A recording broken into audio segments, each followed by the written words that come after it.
अथ स्वस्ति वाचनम्।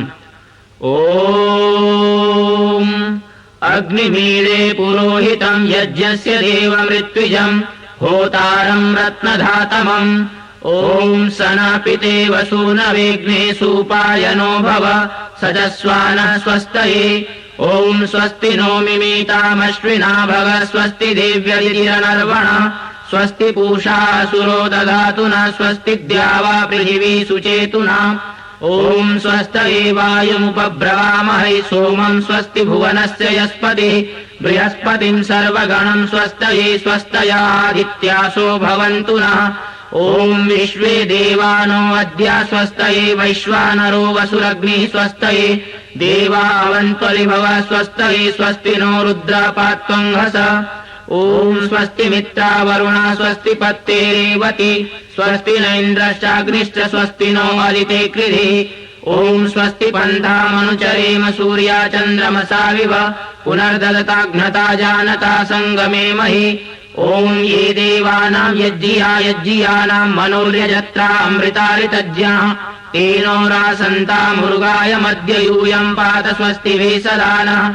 ॐ एभ्यो माता मधुमत्पिन्वते पयः पीयूषम् द्यौरदितिरद्रिपर्हा उक्तशुष्मान् विषभरान् स्वप्नसंस्थामादित्यामनुमदा स्वस्तये। ॐ नृचक्षसो अनिमिषन्तो अर्हा बृहद्देवासो अमृतत्वमानशु ज्योतिरथा अहिमाया अनागसो दिवो वर्ष्माणम् वसते स्वस्तये।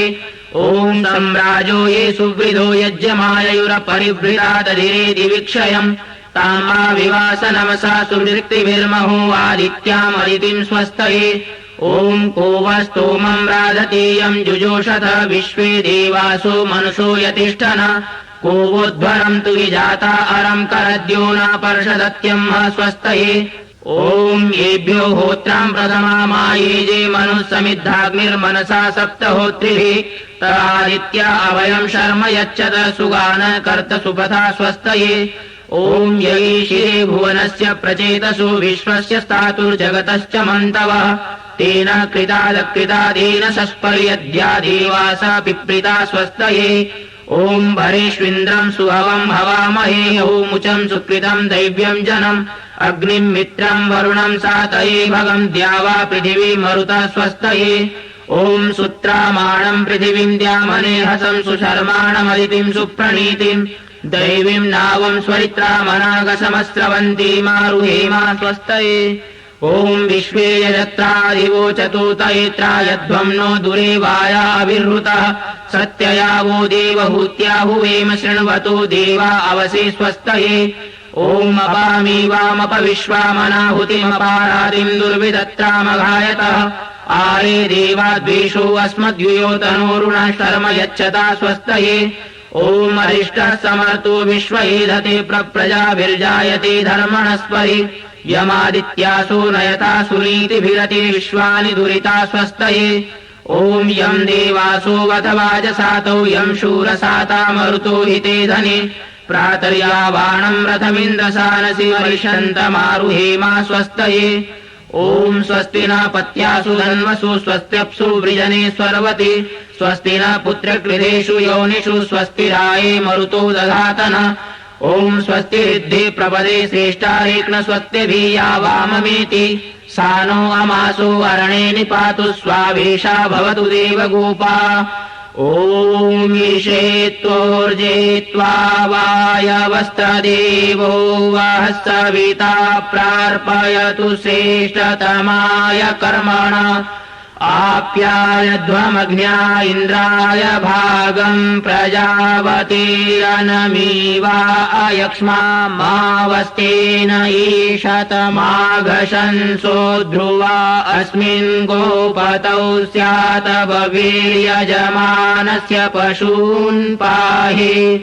ॐ आनो भद्राः क्रतवो यन्तु विश्वतो दब्धासो अपरीतास उद्भिदः देवानो यथा सदमिद्वृधे असन्न प्रायुवो रक्षितारो दिवे दिवे।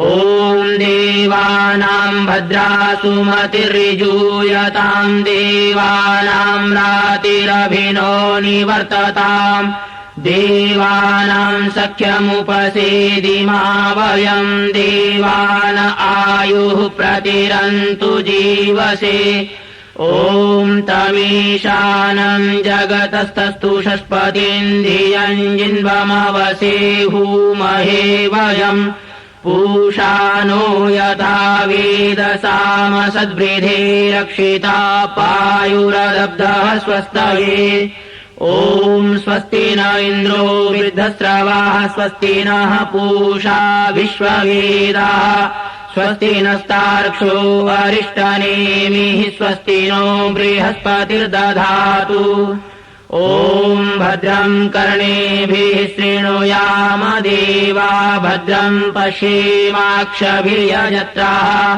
स्थिरैरङ्गैतुष्टुवांसस्तनूभिर्व्यशेमहि देवहितम् यदायुः ॐ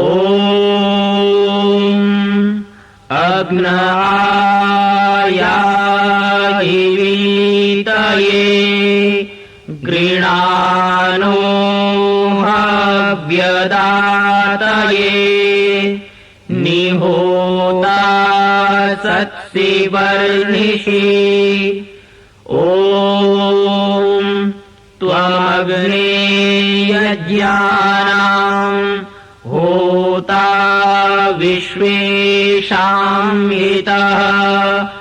देवेभिर्मानुषे जने ॐ ये त्रिसप्ताः पर्यन्ति विश्वारूपाणि बिभ्रतः वाचस्पतिर्बला तेषाम् तन्वो अद्य दधातु मे इति स्वस्ति वाचनम्।